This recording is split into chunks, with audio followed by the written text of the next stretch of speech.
Top 25 Con Artists in History. Part 1. A Quiet History of Deception and Trust. Tonight, we take a calm and measured walk through history, not to sensationalize deception, but to understand it. This is a quiet history of famous con artists, who they were, what they promised, why people believed them, and how trust, when misplaced, slowly unraveled. There is nothing urgent here, nothing you need to remember, just a steady sequence of stories, told gently, one at a time. We begin at the beginning. Number 1. William Thompson, the original confidence man. William Thompson operated in New York City during the 1840s. It was a period of rapid urban growth. Social ties were loose. Formal identification was rare. People moved frequently. Communities shifted quickly. Strangers were everywhere. In this environment, Thompson perfected a simple approach. He would begin polite conversations with well-dressed strangers. He spoke confidently. Familiarity came easily to him, as though they had met before. After trust formed, he asked a simple question: whether the person had confidence in him. If they said yes, he asked to borrow money. He promised to return it later. Many did. The success of Thompson's con did not rely on complexity. It relied on social discomfort. People hesitated to admit they did not remember him. They were even more hesitant to appear distrustful. The money exchanged was often modest, but the pattern repeated enough times to draw attention. Eventually, Thompson was arrested. Newspapers covering the case coined a new phrase: confidence man. His legacy was not the money he took. It was the realization that trust itself could be the mechanism of a scam. Number 2. Gregor MacGregor, the invention of an imaginary country. Gregor MacGregor was a Scottish soldier and adventurer. He operated in the early 19th century. After returning to Britain from Central America, he promoted a remarkable opportunity: settlement in a prosperous new territory, a country called Poyai. According to MacGregor, Poyai was fully developed. It had fertile land, a capital city, and a welcoming government. He produced maps, official-looking documents, even currency. Investors and settlers believed they were buying land and bonds. They believed they were entering a promising nation. The problem was simple. Poyai did not exist. When settlers arrived, they found undeveloped jungle, no infrastructure, no government. Many became ill. Some did not survive. News of the deception eventually reached Europe. MacGregor quietly moved on, attempting variations of the same scheme elsewhere. What makes this con notable is not only its scale, but its boldness. MacGregor did not exaggerate an opportunity. He created an entire fictional reality and convinced educated investors to step inside it. Number 3. John Law, paper money, and the Mississippi Bubble. John Law was a Scottish economist and gambler. He operated in early 18th century France. Coinage was scarce. National debt was high. Law proposed a radical solution: paper money backed by future wealth. He helped establish a central bank. He promoted the Mississippi Company. It claimed rights to vast riches in North America. Speculation grew. Shares rose rapidly. For a time, the system appeared to work. Wealth seemed to multiply by belief alone. Eventually, confidence collapsed. The promised resources failed to appear. Investors rushed to convert paper wealth into tangible assets. The bubble burst. The damage was widespread. Law fled France. His ideas became a cautionary tale. While he did not invent fraud as we know it today, his system showed how belief and optimism can quietly drift into deception. Number 4. Charles Ponzi, the name that became a model. Charles Ponzi operated in the United States after World War I. He promised extraordinary returns. His explanation involved international postal reply coupons. It sounded technical. Few fully understood it. Early investors were paid using money from later investors. The illusion of success spread quickly. Funds poured in. Belief sustained the system. When scrutiny increased, the structure collapsed. Ponzi was arrested. He was imprisoned. Though similar schemes existed before him, his name became permanently attached to this method of deception. What makes Ponzi's story enduring is its simplicity. Unusually high returns, promised consistently, a temptation that still appears today, often unchanged. Number 5. Ivar Kreuger, the Match King. Ivar Kreuger was a Swedish financier. He built a global empire during the 1920s. He controlled match production across many countries. Governments struggling after World War I turned to him for loans. In return, they granted monopolies. Kreuger's financial reporting was opaque, complex, difficult to question. Profits were overstated. Losses were hidden. Confidence remained high for years. The scale of the enterprise discouraged scrutiny. When the system unraveled during the Great Depression, the losses were immense. Kreuger died before full accountability could unfold, leaving confusion, litigation, and financial ruin. His story shows how scale and reputation can delay skepticism for a very long time. Number 6. Victor Lustig, the man who sold the Eiffel Tower. Victor Lustig was a refined confidence artist. He operated in Europe and the United States during the early 20th century. He was multilingual, well-dressed, exceptionally patient. Lustig relied on psychology rather than speed. His most famous scheme involved the Eiffel Tower. He convinced scrap metal dealers that the tower was being dismantled and sold. Posing as a government official, he created official-looking documents. He invited private bids. One buyer paid a substantial sum. Before realizing the deception, the scheme worked not because it was believable, but because it created pressure. Victims feared embarrassment. They feared secrecy violations. Lustig understood that hesitation often protects a con more effectively than force. He later turned to counterfeiting and financial fraud. Eventually, he was arrested. His career ended in prison. His methods remained studied as examples of authority and social engineering. Number 7. Joseph Yellow Kid Weil, The Art of Social Confidence. Weil was an American con artist, active in the early 1900s. He specialized in schemes that required charm, patience, and deep understanding of human behavior. His targets were often intelligent people who believed they could not be fooled. Will used staged scenarios, fake partnerships, elaborate setups. Victims believed they were participating in legitimate opportunities or clever insider arrangements. What made Weil effective was restraint. He avoided urgency. He allowed trust to build slowly. Many victims realized the deception long after the encounter ended. Weil was eventually arrested. He served time. Later, he wrote openly about his methods. His reflections show how easily trust forms when people feel respected and included. Number 8. Samuel Insull, Utility Empires and Hidden Leverage. Samuel Insull was a powerful utility executive. In the early 20th century, he helped build vast electrical networks across the United States.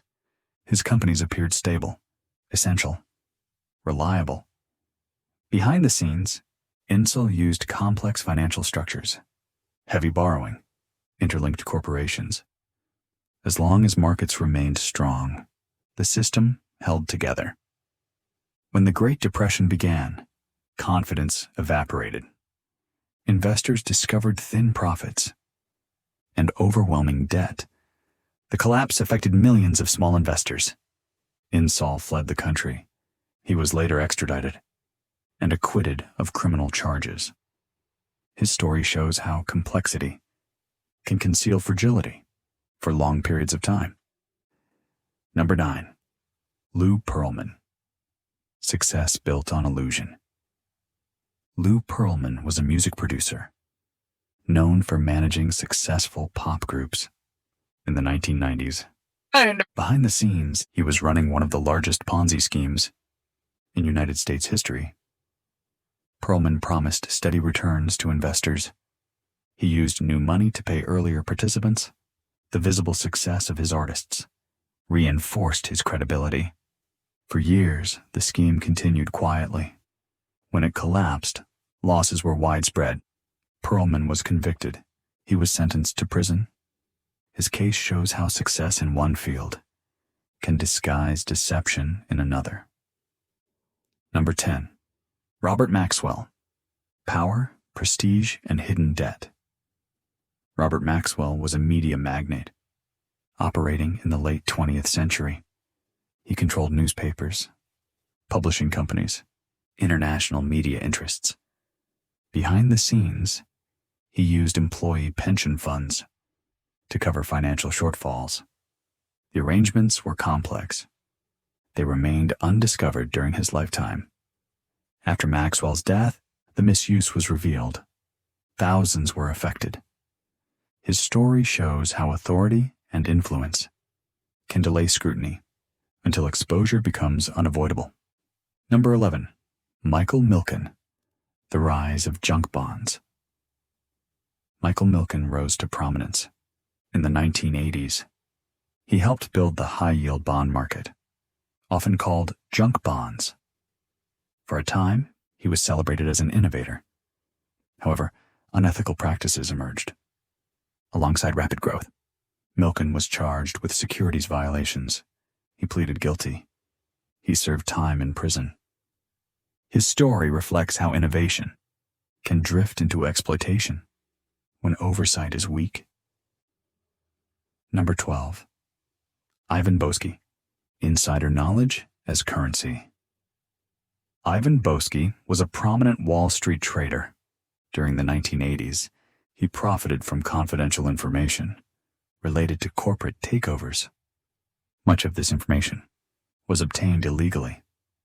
When authorities uncovered the scheme, Boesky cooperated. His case revealed widespread insider trading. The lesson is quiet but clear. Unethical behavior often becomes normalized within trusted social circles. Number 13. Bernard Ebbers. WorldCom and the illusion of growth. Bernard Ebbers was the chief executive officer of WorldCom. Expenses were recorded as investments. Profits were inflated. The deception appeared legitimate because the system was complex. When the fraud was uncovered, the WorldCom collapsed. Ebbers was convicted. He was sentenced to prison. His story shows how pressure can override judgment over time.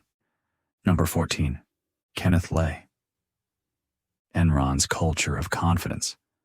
Kenneth Lay founded Enron, a company once praised for innovation.